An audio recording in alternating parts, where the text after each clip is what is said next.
So, hello everyone, a very warm welcome to the day 8 of our History NCERT Sutra series. And in this lecture, we will be covering about Mughal Empire. अगर आपको last lecture ध्यान हो तो वहां पर हमने Vijayanagar empire के बारे में बात की थी, पर उसमें मैंने आपको एक्सप्लेन करने की कोशिश की थी कि अगर हम मिडेवल इंडियन हिस्ट्री की बात करें, at first we encounter the Delhi सल्तनत और फिर उसके बाद मुगल एम्पायर की फॉर्मेशन होगी। तो आइए वहीं से कंटिन्यू करते हैं, वहीं से शुरुआत करते हैं।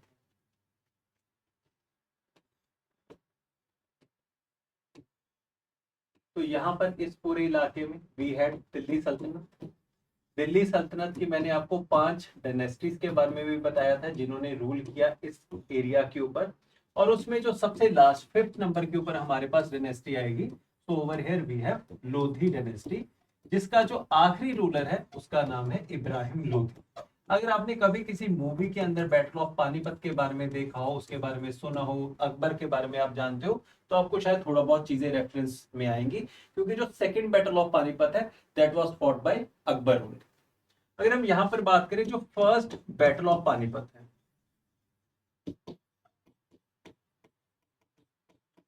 that was fought in the year of 1526 and it was fought between Babur and Ibrahim Lodi.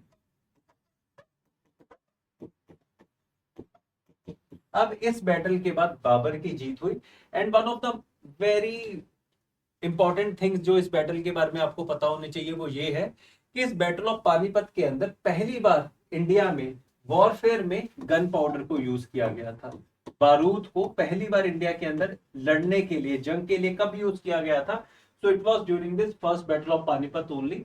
इसके पहले भी बाबर ने बहुत बार इंडिया के अंदर इन्वेड करने की कोशिश की कि किसी तरह से मैं कब्जा कर लूं, but every time he was enabled and he was defeated, because कि लोधिस के पास जो अपनी टेरिटरी थी, इनके पास जो अपना पूरा मिलिट्री अपरेटस था, वो बहुत ज्यादा बेहतर था as compare to Babar.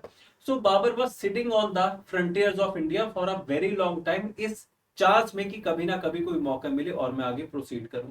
And this chance was only given after the discovery of gun powder, कि इसको हम यूज कर सकते हैं। अब ऐसा नहीं है कि गन पाउडर पहली बार दुनिया में आया है during this century of the 16th century. इसके पहले भी हमारे इंडिया के अंदर 13वीं सदी के अंदर 1200 समथिंग के अंदर हमें गन पाउडर का यूज देखने को मिलता है। But that gun powder was use basically for the construction of forts. बड़ी बड़ी बिल्डिंग्स की फाउंडेशन को बनाने के लिए, नीचे से ग्राउंड को क्लियर करने के लिए गन पाउडर को यूज किया जाता था। So yes, we had gunpowder before this time period also.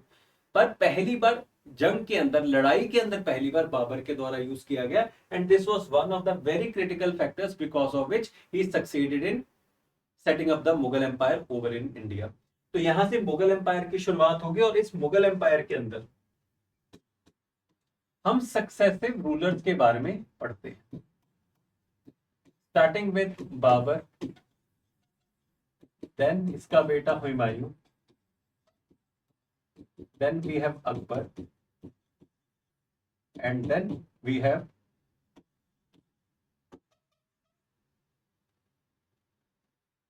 Jahangir. अब इसका बेटा आगे Shah Jahan, and after that we have Aurangzeb. अब क्या ये पूरा मुगल एम्पायर औरंगजेब के ऊपर आके खत्म हो जाएगा? इसके बाद कोई राजा नहीं है? बिल्कुल भी नहीं। इसके बाद भी बहुत सक्सेसिव राजा रहे इस पूरे मुगल एम्पायर के अंदर। एंड अल्टीमेटली इसमें आखिरी राजा कौन होगा?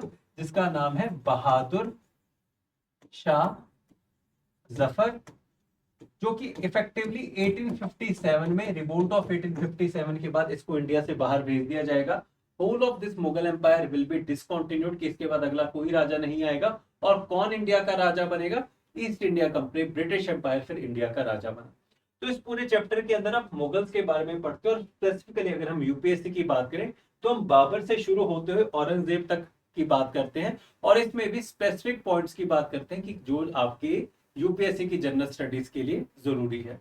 तो आप इसी परसेप्शन से, इसी हिसाब से पढ़ोगे। फॉर एग्जांपल, जब हम बाबर के बारे में पढ़ते हैं तो हम उसके मिलिट्री कैंपेन्स के बारे में पढ़ेंगे कि उसने किस तरह से इंडिया को जीता। Then afterwards we will read about Humayun, कि हुमायूं ने किस तरह से इंडिया को जीता, क्योंकि इंडिया को एक बार, हुमायूं को एक बार के लिए इंडिया से बाहर भगा दिया गया था। He went to Iran, Persia वो चला गया था, क्योंकि यहाँ पर शेर शाह सूरी, आपने जीटी रोड के बारे में सुना होगा, उसको शेरशाह सूरी मार्ग भी कहा जाता है। वो क्यों है? क्योंकि ये जो पूरा जीटी रोड्स का नेटवर्क है वो शेरशाह सूरी के द्वारा ही बनाया गया था, जिसने हुमायूं को हरा के मुगल एम्पायर को एक बार के लिए खत्म किया था और खुद राजा बना था। हुमायूं इंडिया से भाग के कहां पर जाएगा? ईरान पर्शिया में जाके रहेगा, और लगभग 15 साल के बाद वो दोबारा से इंडिया में वापस आएगा, जब शेरशाह सूरी का देहांत, ही विल बी डेड, तो उसके बाद वो इंडिया में वापस आ सकेगा। फिर हुमायूं के बाद उसका अगला बेटा आएगा अकबर। अब जब हुमायूं इंडिया से भागा था तो उस रास्ते में एक राजा है धर्मकोट का, तो उसके दरबार के अंदर अकबर का जन्म हुआ था। सो इसी वजह से अकबर को अगर आप देखोगे, he is always considered to be a secular king. वो क्यों है? क्योंकि अगर आप इसके पालन पोषण को देखोगे, इसकी अपब्रिंगिंग को देखोगे, तो वो अलग अलग लोगों के द्वारा की गई है, जो जिसका प्रभाव अलग अलग धर्मों का अकबर के ऊपर पड़ा। आप अकबर को बहुत डीपली स्टडी करोगे, क्योंकि आप इसकी रिलीजियस पॉलिसी, इसकी इकोनॉमिक पॉलिसी, इसकी राजपूत पॉलिसी, हर पॉलिसी के बारे में पढ़ोगे, क्योंकि अकबर ने बहुत ज्यादा काम किया है इंडिया के पर्सपेक्टिव में। अब इसके धर्म के बारे में पढ़ोगे, जिसको हम दीन इलाही के नाम से जानते हैं।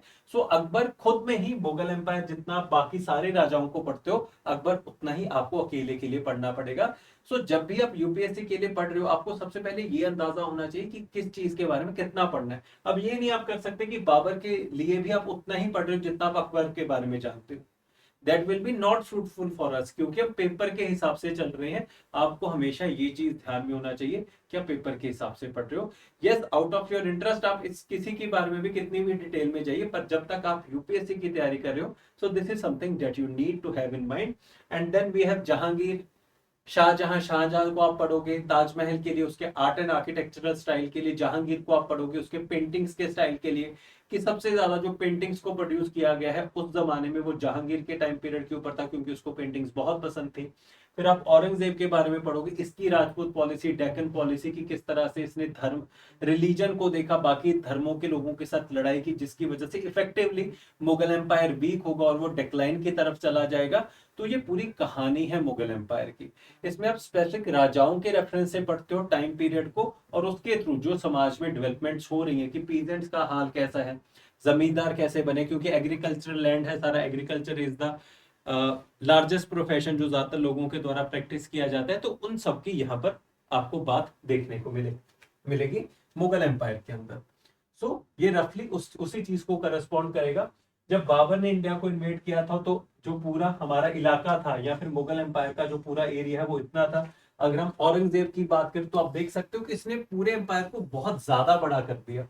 और आप ये एक बहुत सुंदर पैटर्न देखेंगे हिस्ट्री के अंदर, जब भी किसी राजा ने अपने एम्पायर को बहुत बड़ा किया है, लगभग रफली होल ऑफ द इंडियन सब कॉन्टिनेंट को रूल करने की कोशिश की है, तो उसके बाद वो एम्पायर खत्म हुआ है, ना कि वो सस्टेन किया है। इसका एग्जांपल अगर हम एंशिएंट हिस्ट्री में बात करें, सो मौर्यन एम्पायर, अशोक के दौरान इतना बड़ा एम्पायर हुआ था, मौर्यन एम्पायर खत्म हुआ। गुप्ता एम्पायर के दौरान, चंद्रगुप्त टू के दौरान हमारा इंडिया का एम्पायर इतना बड़ा हुआ था किसी सिंगल राजा के अंडर, तो वो पूरा गुप्ता एम्पायर खत्म हो गया। दिल्ली सल्तनत, मुगल, जब तुगलक्स आए, उन्होंने पूरे अपने एम्पायर को बहुत बड़ा किया, तो उनका एम्पायर खत्म हुआ। मुगल्स के अंदर औरंगजेब ने अपने एम्पायर को इतना बड़ा किया, तो पूरा मुगल एम्पायर खत्म हो गया। इससे हमें समझ के आता है कि अगर हम ओवरऑल हिस्ट्री ऑफ इंडिया की बात करें, और बहुत फेमस फ्रेज है हिस्ट्री रिपीट्स इटसेल्फ, वो क्यों कहते हैं कि अगर कुछ पहले हिस्ट्री में हुआ है, कोई पैटर्न ऑब्जर्व हुआ है, तो आप कुछ भी कर लीजिए, आप उसको चेंज नहीं कर सकते। आज भी आप अगर इंडिया के पॉलिटिक्स को देखोगे, पहले राजा थे, आज पॉलिटिकल पार्टीज हैं, कि नॉर्थ में किसी की भी सरकार बने, पर साउथ में ज्यादातर वो स्टेट्स को नहीं जीत पाते, कि नॉर्थ अलग तरह से रूल होगा, साउथ अलग तरह से रूल होगा। और अगर किसी ने साउथ को कंट्रोल करने की नॉर्थ में बैठ के कोशिश भी की है, इफेक्टिवली अल्टीमेटली वो डिक्लाइन की तरफ गए हैं। ये हमें हिस्ट्री सिखाती है। हो सकता है कल को ये पैटर्न टूट जाए, पर आज तक ऐसा कभी भी नहीं हुआ कि हिस्ट्री के पैटर्न्स टूटे हों। तो जब आप इन सारे चैप्टर्स को पढ़ रहे हो, इनको समझ रहे हो, तो आपको इस पर्सपेक्टिव से भी समझने की कोशिश करनी है। And at the same time, ये जो पूरा चैप्टर है यूपीएससी विद, जो इसके नोट्स हैं, वो आपको Telegram channel UPSC with Kanwal Baweja से मिल जाएंगे। क्यों? क्योंकि जो आपके ये एनसीईआरटी के चैप्टर्स हैं वो कॉम्प्रिहेंसिव नहीं है, उसमें बहुत स्पेसिफिक लिमिटेड इंफॉर्मेशन दी हुई है, विच में नॉट बी सुटेबल आपकी ओवरऑल अंडरस्टैंडिंग के लिए। तो आपको अलग से सोर्सेज भी पढ़ने पड़ेंगे, पर पहले एनसीईआरटी को चैप्टर को पढ़िए, तो आपको ज्यादातर चीजें समझ में आ जाएंगी। So this was all for the day 8 of history NCERT Sutra series. और अब अगले लेक्चर के अंदर हम डे 9 के बारे में बात करेंगे। Thank you so very much. और ढंग से एनसीईआरटी के चैप्टर्स को पढ़ना, because it forms as a backbone of history as the subject. Thank you so very much.